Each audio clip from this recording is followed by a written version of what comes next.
m'appelle Alida Arwandjinou et je suis la trésorière générale de l'association USBWA.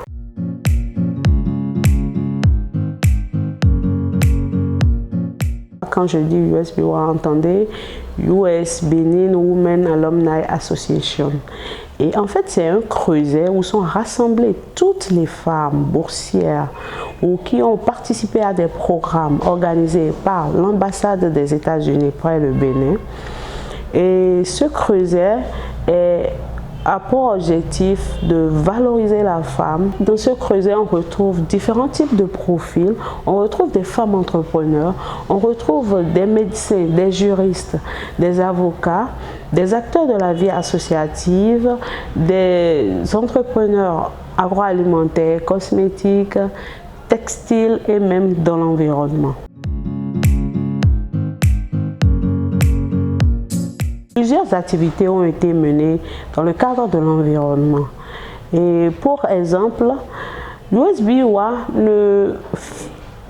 ne fait pas que initier des projets. USBWA accompagne également des membres de notre association ou même des femmes qui ne sont pas membres de notre association que USBWA accompagne. Pour exemple, nous avons des activités organisées par une de nos membres qui est dénommée un samedi au village. Et cette activité vise à sensibiliser les jeunes dans les écoles à l'importance du reboisement, l'importance de préserver l'énergie électrique en éteignant par exemple la lumière ou le ventilateur en quittant sa chambre, à comment se laver les mains, à comment faire pour ne pas gaspiller de l'eau qui est en fait une denrée périssable parce que l'eau est en train de finir sur la planète.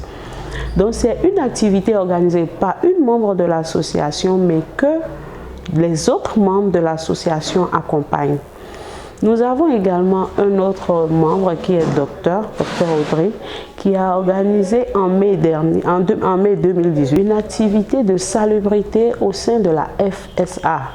Et au terme de cette activité, ils ont planté un arbre appelé le volontaire. D'autres actions ont également été menées, par exemple une action de salubrité au Carrefour La Roche. Et cette activité est appelée World Cleaning Day. Chaque fois, cette association, en collaboration avec la Croix-Rouge, en collaboration avec USBWA, mène des activités de salubrité.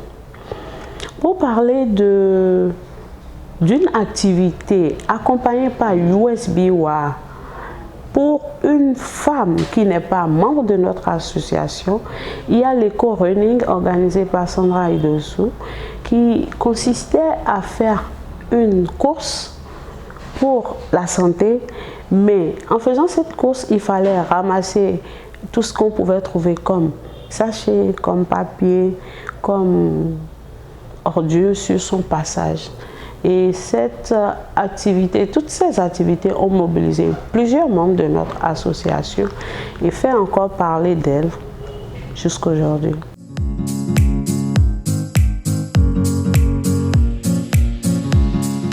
Je prends l'activité de Madame Audrey. L'arbre qu'ils ont planté, le volontaire, il est toujours là. Et je suis sûre que le peu d'oxygène que cet arbre va donner va contribuer quand même à quelque chose. Pour que notre monde de demain soit meilleur, il faut qu'on sensibilise les couches les plus jeunes, c'est-à-dire les enfants qui viendront après nous. Et je trouve très important de sensibiliser déjà les enfants à comment préserver ces denrées-là que nous sommes venus sur Terre pour trouver. Éteindre la lumière, faire attention à bien fermer les robinets, bien se laver les mains, l'hygiène. Je me souviens, quand on était enfant, notre père disait, bon, on avait un plafond de facture, peut-être je dis 100 000. Il dit, mais si vous veillez à ce que toutes les lampes soient éteintes, je vous donne la différence. Mais tu es dans la chambre, on vient t'éteindre la lumière dessus. Donc, c'était une source de motivation. Et il est important d'informer les enfants à ce qu'ils sachent que les arbres nous donnent de l'oxygène. Donc, nous devons penser au reboisement. La lumière, ça nécessite de l'eau. Pour produire de la lumière, il faut de l'énergie. Il faut veiller à éteindre. L'eau est en train de finir sur la planète. Il faut veiller à économiser l'eau.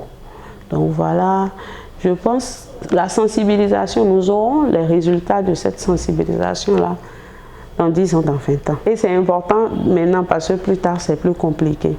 Et je dis par exemple, un chewing-gum que nous mangeons aujourd'hui, c'est 200 à 400 ans pour qu'il disparaisse. Donc, chaque fois que je mâchouille du chewing-gum, j'y pense quoi.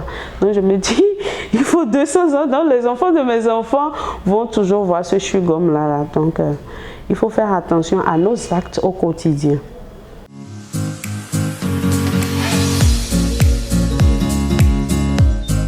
Il y a 2 ans que l'association USBio a pris corps officiellement et est reconnue par l'ambassade des États-Unis au Bénin. Le premier bureau était à sa phase expérimentale puisque c'était une nouvelle association. Mon souhait, c'est que les personnes, le bureau entrant, puissent continuer, c'est-à-dire tisser la nouvelle corde au bout de l'ancienne corde et faire avancer les choses de sorte à ce que USBioA soit une référence dans le domaine associatif, dans le domaine entrepreneurial, dans le domaine du leadership et je souhaite bon vent à l'association.